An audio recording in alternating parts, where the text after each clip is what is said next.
ஈரோடுடைய மாவட்ட ஆட்சியர் வாக்களித்த பிறகு அங்கு செய்யப்பட்டிருக்கக்கூடிய ஏற்பாடுகள் குறித்து விளக்கி வருகிறார். பார்ப்போம். மாதிரி வாக்குப்பதிவு நடைபெற்று வாக்குப்பதிவு தொடங்கப்பட்டுள்ளது. இந்த 8 சட்டமன்ற தொகுதிகளிலும் 383 வாக்குச்சாவடிகள் பதற்றமானவை என கண்டறியப்பட்டதில் மத்திய சிறப்பு படை பாதுகாப்பு ஏற்பாடு செய்யப்பட்டுள்ளது. இது தவிர 671 வாக்குச்சாவடிகளில் லைவ் வெப் ஸ்ட்ரீமிங் என்று சொல்லக்கூடிய நேரடி கண்காணிப்பு பணிக்கான வெப் கேமரா பொருத்தப்பட்டு இந்திய தேர்தல் ஆணையத்தின் மூலமாகவும் மாவட்ட நிர்வாகத்தின் மூலமாகவும் கண்காணிக்கப்படுகிறது. மேலும் மலைப்பகுதியில் 109 வாக்குச்சாவடிகள் அமைக்கப்பட்டுள்ளன. அனைத்து வாக்குச்சாவடிகளிலும் மலைப்பகுதியில் உள்ளதற்கு சிறப்பு ஏற்பாடாக மத்திய சிறப்பு படையும் வனத்துறை அலுவலர்களும் நமது காவல்துறை அலுவலர்களும் ஈடுபட்டு அனைத்து பொருட்களையும் உரிய நேரத்தில் கொண்டு செல்லப்பட்டு வாக்குப்பதிவு தொடங்கப்பட்டுள்ளது.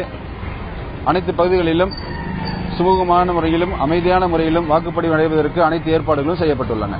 பதற்றமான வாக்குச்சாவடிகள் கண்டறியப்பட்ட வாக்குச்சாவடிகள் என்ன மாதிரியான பாதுகாப்பு ஏற்பாடுகள் பண்ணுவீங்க? பதற்றமான வாக்குச்சாவடிகளில் மத்திய சிறப்பு படை பாதுகாப்பும் ஏற்பாடு செய்யப்பட்டுள்ளது.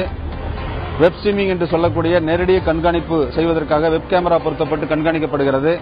மேலும் மலைப்பகுதிகளில் லைவ் ரெக்கார்டிங் என்று சொல்லக்கூடியதும் 89 வாக்குச்சாவடிகளில் முழுமையாக பதிவு செய்யும் நிகழ்ச்சி நடைபெற்று வருகிறது.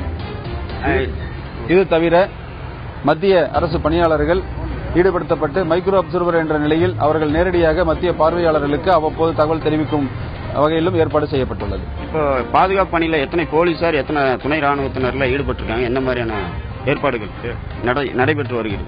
பாதுகாப்பு பணியில் 1900 காவல்துறை பணியாளர்களும் அலுவலர்களும் ஈடுபடுகின்றனர். மேலும் 8 கம்பெனி மத்திய சிறப்பு படையும் பாதுகாப்பு பணியில் ஈடுபட்டு வருகிறது. நன்றி.